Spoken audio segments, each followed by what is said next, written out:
In Turkey, the Armenians, a despised and often persecuted people, are frequently merchants and moneylenders, as, under similar circumstances, were the Moors in Spain. In India these circumstances are a frequent occurrence.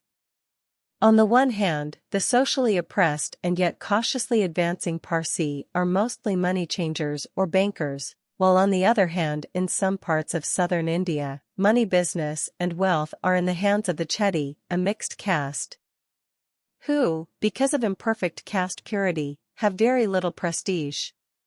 Similarly, the Huguenots in France, like the Quakers in England, applied themselves with the greatest intensity to money acquisition because of their exposed and restricted position.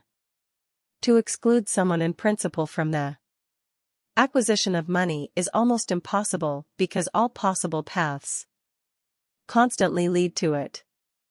Money transactions require less technical training than any other trade and therefore more easily evade control and interference. In addition, people who require money are usually in desperate need and are willing both to contact people who would normally be despised and to go to normally shunned hiding places.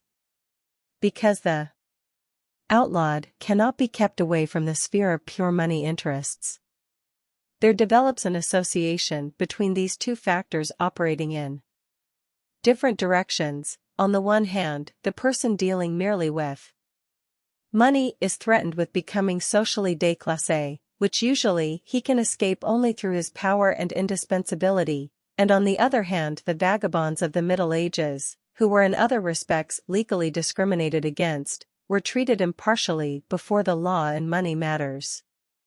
The same result will occur if the exclusion of social groups from the full rights and benefits of citizenship is enforced not through legal or otherwise imposed regulations, but through voluntary renunciation itself. After the Quakers had already attained full political equality, they themselves rejected the interests of others, they did not take an oath and therefore could not accept a public office. They refused everything that was associated with the adornment of life, even sport. They even had to give up farming because they did not want to pay tithe. Thus, in order to retain an external life interest, they were directed towards money as the sole interest in life to which they had access. In the same way, it has been pointed out that in the Herrenhutter community, its members lack all interest in the sciences, the arts and cheerful sociability, and that, aside from religious interest, only naked acquisitiveness as a practical impulse remains.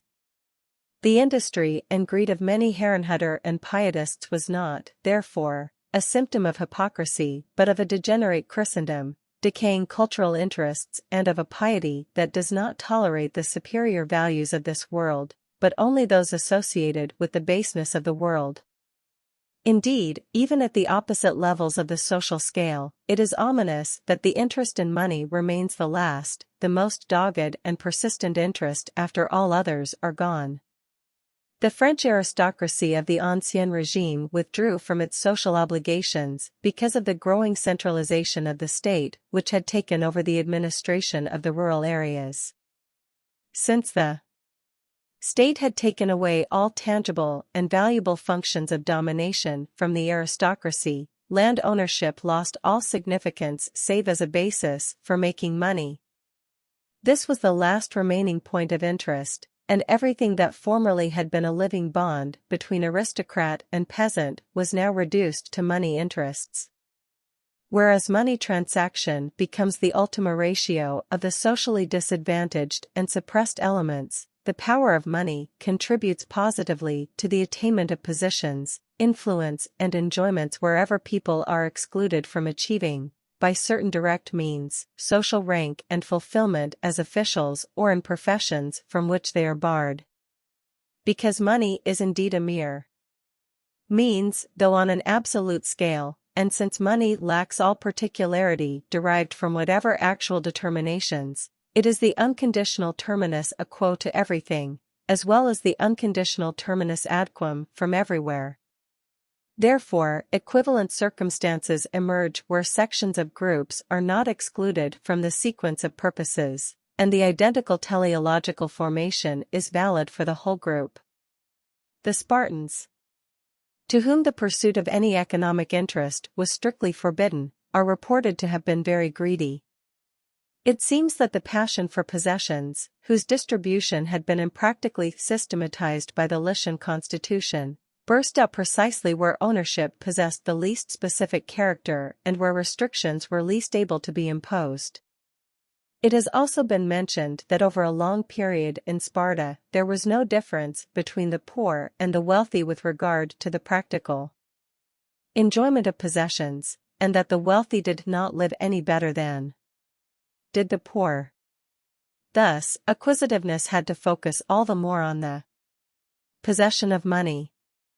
The same state of affairs came about when, as one of the Ephyros, the Spartan magistrates, reports, Aegina became a similar major trading place because the poor quality of the soil suggested trade to the inhabitants, and Aegina was the first place in Greece proper where coins were minted.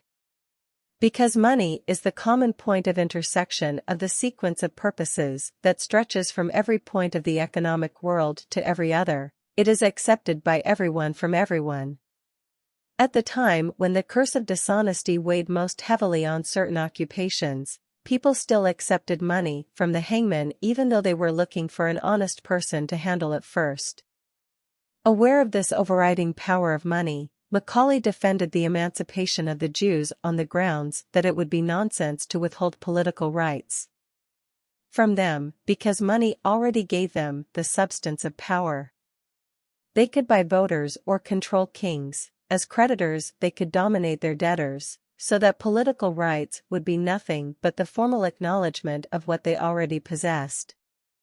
In order to really deprive them of their political rights, one would have to kill them and rob them, if they kept their money, so we may take away the shadow, but we must leave them the substance, a very characteristic expression for the teleological inversion of the concept of money. Then, in purely factual terms, one would certainly be inclined to characterize social, political and personal positions as possessing a real and substantial value, while money, in itself the empty symbolization of other values, would be seen as a mere shadow. There is no need to emphasize that the Jews are the best example of the correlation between the central role of money interests and social deprivation. I only want to mention two viewpoints as particularly important for the basic significance of money.